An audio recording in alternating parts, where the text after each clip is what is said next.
His demand that you resign from your Yeah, I will resign. Let them first 25 days, let them go on hunger strike. Then, if they don't control, we will do one lathi charge and then I will resign. 25 দিন অনশন করুক, তারপরে লাঠিপেটা করাবো, তারপরে resign দেওয়ার কথা ভাববো।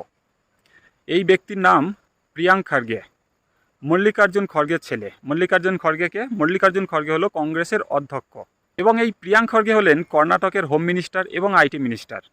এখন বলুন তো, ছাত্রদের ওপর এই যে ধমকি দেওয়া হচ্ছে, তার এই ভিডিও সোশ্যাল মিডিয়াতে কেন দেখা যাচ্ছে না? কর্ণাটকে কনস্টেবল এক্সামের যে পেপার লিক হয়েছে সেই নিয়ে যখন ওখানকার ছাত্ররা আওয়াজ তুলেছে, তার পরিপ্রেক্ষিতে কর্ণাটকের হোম মিনিস্টার প্রিয়াঙ্ক খার্গে এই কথাগুলি বলেছেন। এ তো সরাসরি ছাত্রদের ওপর ধমকি দেওয়া। কিন্তু সোশ্যাল মিডিয়াতে এটা নিয়ে কোনো প্রকার আউটরেজ পাবেন না, কারণ কর্ণাটক কংগ্রেস শাসিত রাজ্য। প্রিয়াঙ্ক খার্গে মল্লিকার্জুন খড়গের ছেলে, যিনি কংগ্রেসের অধ্যক্ষ। আরও একটা ইন্টারেস্টিং ব্যাপার কি জানেন? এই প্রিয়াঙ্ক খার্গে, এনার কিন্তু কোনো এডুকেশনাল ডিগ্রি নেই। কেউ কিন্তু প্রশ্ন করে না কোথায় এর ডিগ্রি দেখা, কেউ প্রশ্ন করে না। ডিগ্রি তো ছাড়ুন, এনার কোনো ডিপ্লোমাও নেই। বুঝতে পারছেন?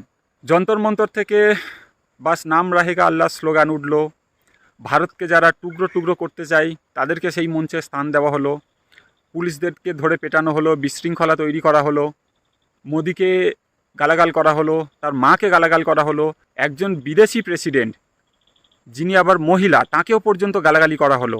ভারতের মান সম্মান কোথায় গেল কোনো ঠিক নেই।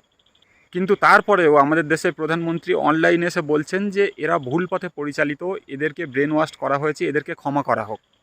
আর এখানে দেখেছেন ডাইরেক্ট থ্রেট দেওয়া। প্রথমে এরা অনশন করুক, তারপরে লাঠিপেটা করব, তারপরে রিজাইন দেওয়ার কথা ভাববো।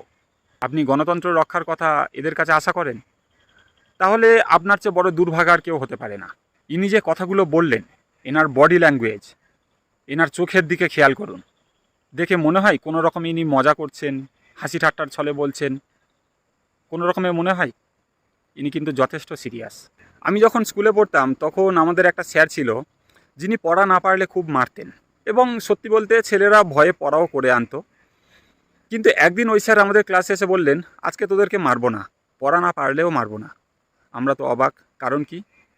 কারণ বললেন যে আজকে তার জন্মদিন, সেই জন্য তিনি মারবেন না। এবারে ভাবুন, আমি স্যারটিকে বদনাম করছি না, তিনি যথেষ্ট ভালোভাবেই আমাদের শিক্ষা দিয়েছেন, কিন্তু এখানে একটা ছোট্ট কিন্তু নিষ্ঠুর সত্য লুকিয়ে আছে। ওই স্যারটি ছাত্রদেরকে পড়া না পারার জন্য যতটুকু না মারতেন, তার চেয়েও অভ্যাসের বশে কিন্তু বেশিই মারতেন। কারণ না হলে তিনি ওই বিশেষ দিনটিতে, কারণ দেখুন, বিশেষ দিন হোক যা কিছুই হোক, যদি তার কাছে ফার্স্ট প্রায়োরিটি ছাত্রদের পড়াশোনা হয় এবং তার জন্য পানিশমেন্ট হয়, তিনি কিন্তু সেটা